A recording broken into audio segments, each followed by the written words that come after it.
On va donc découvrir ce que réserve l'hiver 2026. On va rentrer dans le détail de chaque période. Et pour commencer, on va vous présenter une courte présentation des intentions de départ des Français avec Julie Balmet, responsable enquête et qualité, et Jean-Florent Boineau, directeur général.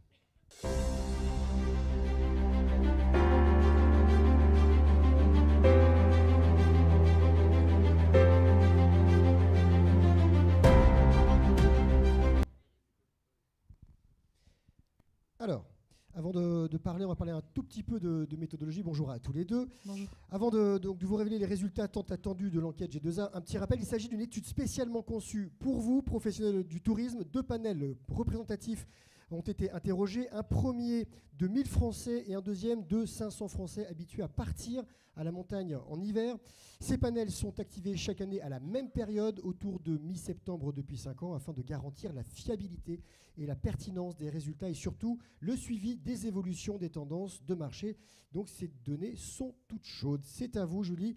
Que prévoient les Français pour cet hiver ?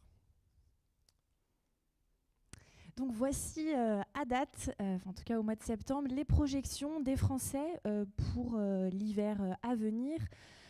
Donc en vert, vous voyez les Français qui envisagent de partir. En jaune, donc, ce sont les Français qui sont encore incertains à l'heure actuelle. Et puis en rouge, ceux qui décideront donc de ne pas partir. Ce qui est intéressant à noter là, pour l'hiver 2026, c'est qu'il y a un petit peu plus de Français qui envisagent de partir. Et puis par contre à l'inverse on a toujours à peu près 3 Français sur 10 qui sont encore incertains, donc encore une petite réserve à aller séduire. Et on va vous dévoiler un petit peu plus de résultats tout de suite.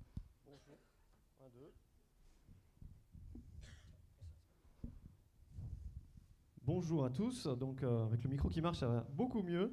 On est donc alors sur cette slide, vous avez, ça répond à la question sur quelle destination les vacanciers français veulent-ils aller. Alors à 38%, donc ils sont sur la montagne, à 31% sur le littoral. Ce qui est intéressant, c'est de suivre les évolutions d'année en année. Et là, donc on a un littoral, donc la partie mer, les 31% ont grimpé de 4 points par rapport à l'année dernière.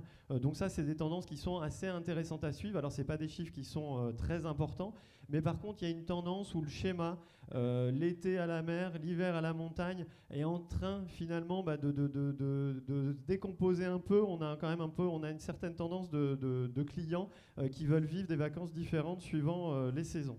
Donc ça, c'est la première info de cette slide. La deuxième, donc on a la répartition en France, à l'étranger. Donc là, on a des vacanciers qui nous déclarent qu'ils vont partir donc en France à 65%, mais c'est 6 points de moins par rapport à l'année dernière. Et ils se dirigent donc vers l'étranger, notamment le Maroc, l'Italie et l'Espagne. Donc effectivement, on voit des petites tendances, des petits mouvements entre chaque type d'espace. Donc là, on voulait faire un petit focus finalement, pourquoi ils choisissent la montagne, pourquoi ils choisissent la mer. Donc la montagne, bon, le critère numéro 1, c'est l'enneigement, évidemment, qui conditionne l'activité principale. En numéro 2, donc, c'est plutôt le côté famille, donc avec une recherche d'activités de services pour tous les âges.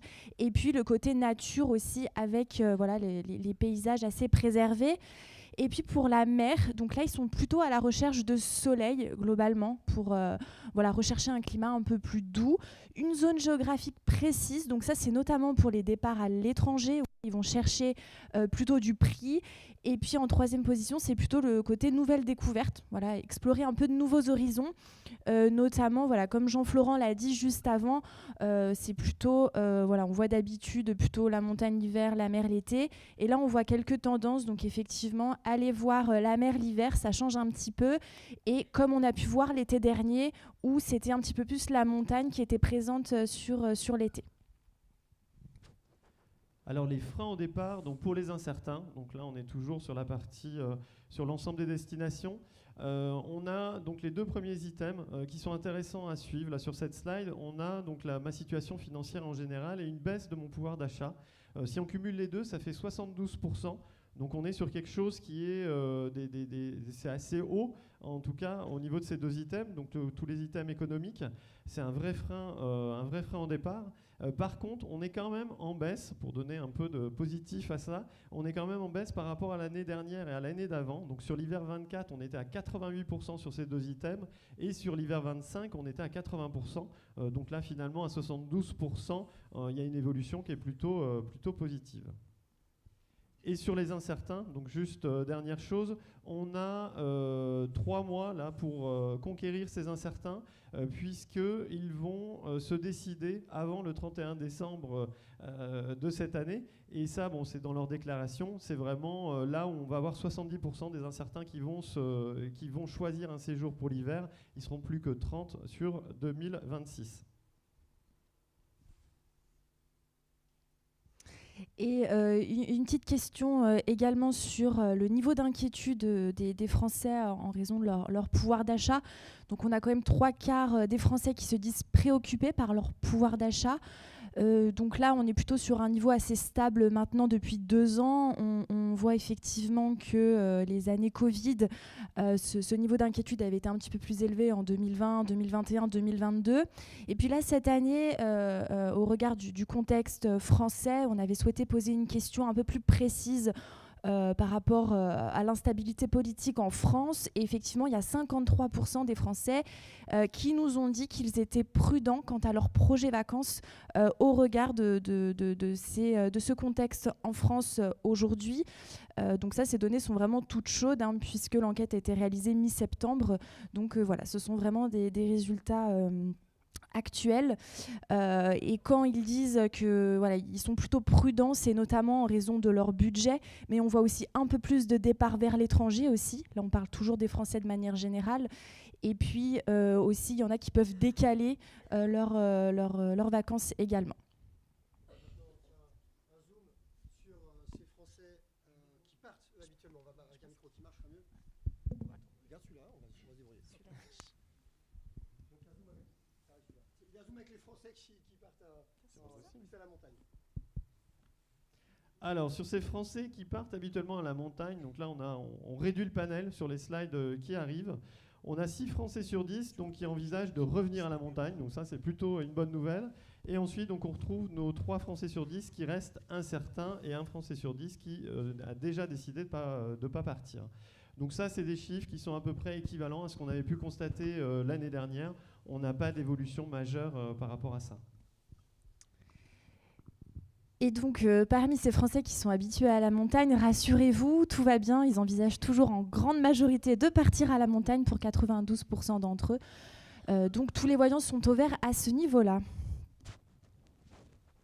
Sur le massif choisi, peu d'évolution aussi par rapport à l'année dernière. On peut juste noter donc une légère... les Français qui s'intéressent à la montagne, qui sont habitués à la montagne, ils envisagent un peu plus, légèrement plus, d'aller dans les 2 Savoies.